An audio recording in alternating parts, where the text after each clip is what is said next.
Photoshop में एक option है जिसका नाम है लेयर स्टाइल। मतलब अगर आप लेयर के ऊपर डबल क्लिक करेंगे तो एक डायलॉग बॉक्स ओपन होगा। उस डायलॉग बॉक्स के अंदर कुछ इफ़ेक्ट्स है, बट ये जो टेक्स्ट है इस पे आप वो इफ़ेक्ट नहीं डाल सकते, क्योंकि मेरा ये जो टेक्स्ट है बहुत ही लाइट है, पतला है, इसलिए वो किसी को समझ में नहीं आएगा। तो सपोज़ आप ऐसा कुछ एडवर्टाइजमेंट बना रहे हैं या कुछ बैनर बना रहे हैं फॉर योर वेबसाइट, तो इसके लिए मुझे एक बटन क्रिएट करना है। तो मैं यहाँ से लेती हूँ राउंडेड रेक्टेंगल टूल और यहाँ मैं एक बटन क्रिएट करती हूँ। शेप है ये, कुछ भी आप कलर डाल दीजिए। ये जो बॉक्स है यहाँ से आप अपने हिसाब से अगर कोई और कलर डालना है वो भी आप डाल सकते हैं। और इस पे मैं टेक्स्ट लिखती हूँ, suppose click here, click here. तो ये मेरा एक बटन हो गया। क्लिक हियर जो टेक्स्ट है इसको मैं लाइट नहीं करके मैं उसको बोल्ड करती हूँ और ये मैं यहाँ प्लेस कर रही हूँ। दोनों को साथ में आप सिलेक्ट कीजिए, शिफ्ट प्रेस करके मूव टूल से इसको यहाँ लेके आइए। तो अभी इस पे मुझे इफ़ेक्ट डालना है। ये जो बटन है, ये जो ब्लू कलर का जो एरिया है, सपोज ये मेरा बटन है, इस पे मुझे कुछ इफ़ेक्ट्स डालने हैं। ये जो लेयर का पैनल है, अगर आप इसके ऊपर डबल क्लिक करेंगे तो ये लेयर स्टाइल बोल के एक ऑप्शन आएगा। इसमें देखिए काफ़ी सारा टैब्स है। सपोज मुझे सबसे पहले ड्रॉप शैडो चाहिए, तो आप ड्रॉप शैडो पे आप क्लिक कीजिए। फिर यहाँ एक ऑप्शन है, वो है बेवल एंड एम्बॉस। अब देखिए जब भी मैंने बेवल एंड एम्बॉस पे मैंने क्लिक किया तो ये जो मेरा बटन है वो मेरा बदल गया।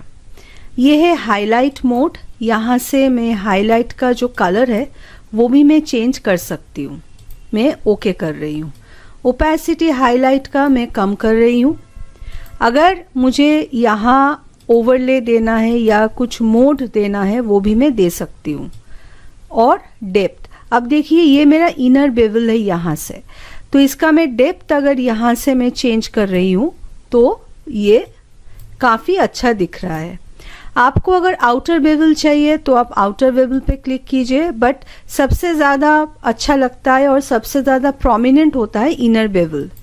मैं एम्बॉस भी कर सकती हूँ। ये है एम्बॉस का डेप्थ। ज़्यादा मत डेप्थ दीजिए, डेप्थ थोड़ा सा ही दीजिए।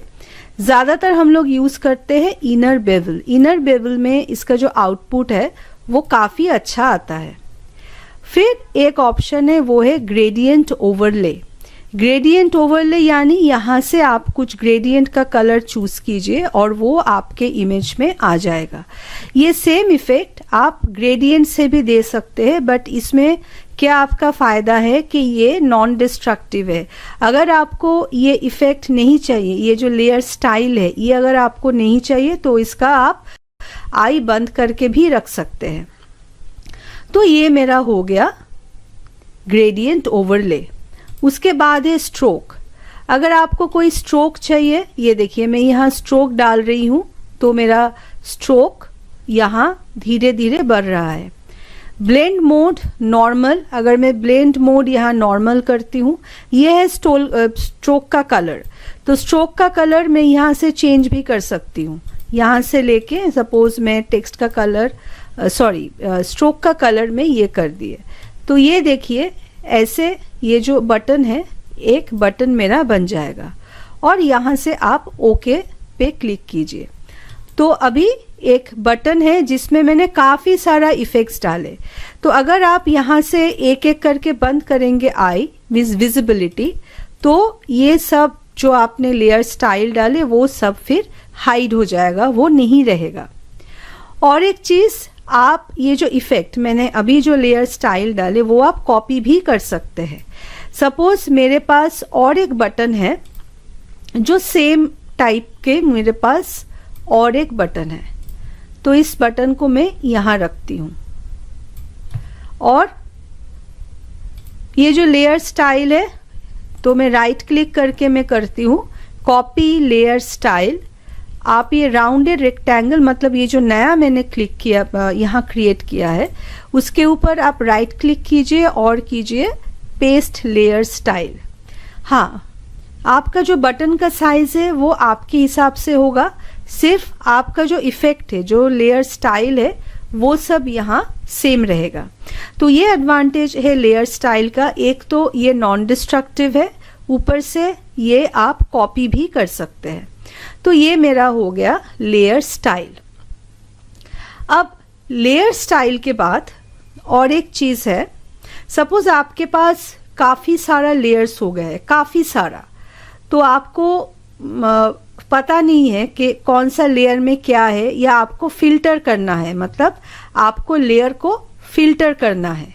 अगर आप लेयर को फिल्टर करना चाहते हैं तो यहाँ एक ऑप्शन है फोटोशॉप में, ये ऊपर ये ऑप्शन आता है, ये ऑप्शन। तो यहाँ से आप क्लिक कीजिए, सपोज मोड। यहाँ देखिए कोई भी मोड नहीं है, मैं कर रही हूँ नॉर्मल। इतने जो सब लेयर्स है सब मेरे नॉर्मल मोड पे है। अगर मैं darken, no layers match the filter, तो ये एक्चुअली क्या है, this is actually filtering the layer. मतलब मैं यहाँ से मैं लेयर्स को फिल्टर कर रही हूँ कि कौन से लेयर में क्या है, उसके बेसिस पे मैं सब लेयर को मैं फिल्टरिंग कर रही हूँ। अगर मैं यहाँ से करूँ स्मार्ट ऑब्जेक्ट, तो अब देखिए जितने भी लेयर्स में स्मार्ट ऑब्जेक्ट है सब यहाँ आ गया है। फिर एक ऑप्शन है, वो है सपोज आर्टबोर्ड। आर्टबोर्ड तो यहाँ कुछ है नहीं, तो कुछ नहीं आएगा, बिकॉज मेरा पूरा ये कैनवस में है। फिर इफेक्ट्स, तो इफेक्ट में अगर मैं बेवल एंड एम्बॉस डालूं, तो देखिए ये दो जो लेयर्स है, rounded rectangle 1 and rounded rectangle 2, इसमें बेवल एंड एम्बॉस का ऑप्शन है, तो ये दो लेयर आ गया। ऐसा नहीं कि बाकी जो लेयर्स है वो सब डिलीट हो गए, बाकी के जो लेयर्स है वो सिर्फ हिडन है, वो डिलीट नहीं हुआ है। अगर मैं यहाँ से काइंड पे क्लिक करूंगी तो वो सब लेयर्स फिर से वापस आ जाएगा। तो ये है आपका लेयर स्टाइल, और ये जो लेयर फिल्टरिंग है वो बहुत ज़्यादा इफेक्टिव है आपको लेयर को ऑर्गेनाइज्ड रखने के लिए। बहुत सारे लोग लेयर को परमानेंटली कोई एक फिल्टर पे डालते हैं, सपोज स्मार्ट ऑब्जेक्ट। तो मतलब जब भी आप ये लेयर का पैनल ऑन करेंगे तभी आपको सिर्फ स्मार्ट ऑब्जेक्ट का जो लेयर्स है वही दिखेगा। तो ये एक एडवांटेज है फिल्टरिंग लेयर का। तो अभी हम लोगों ने सीखा कि कैसे हम लोग फिल्टर्स ऐड करते हैं लेयर में, फिर स्मार्ट फिल्टर किसको बोलते हैं, और फिर लेयर स्टाइल और फिल्टरिंग द लेयर।